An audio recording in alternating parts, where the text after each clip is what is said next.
İşgerilerden öy usul olmadan bizden burunqule patent sistemasına koysun 0,5%'den 0,10%'lerdi joysun paka.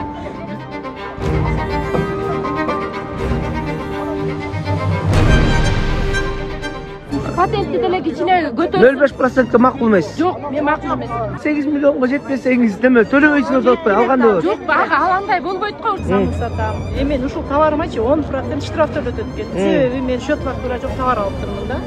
А счет фактураны мага деген Бишкектен Дордойдон, Моторстан мага счет фактура бербесе мен кайсы счет фактура мен алам? Ошон үчүн мен штраф төлөйт экенмин. Ага мен күнөөлүк. Сиз могу товарды деген мамлекеттин чөнтөгүнөн алып көбөйткөн жокпуз, биз кредит алып кредиттин процентин кошуп төлөп, анан ушунда товарыбызды көбөйттүбүз да, мисалы Жапаровдун чөнтөгүнөн же Садыр Жапаровдун же бул налогдун чогунун чөнтөгүнөн алган жокпуз да, биз ошо акчанычы өзүбүздүн кара тер маңдай акыбыз менен тапкан нерсебизге булардын кол салгыдай кандай акылары бар мисалы?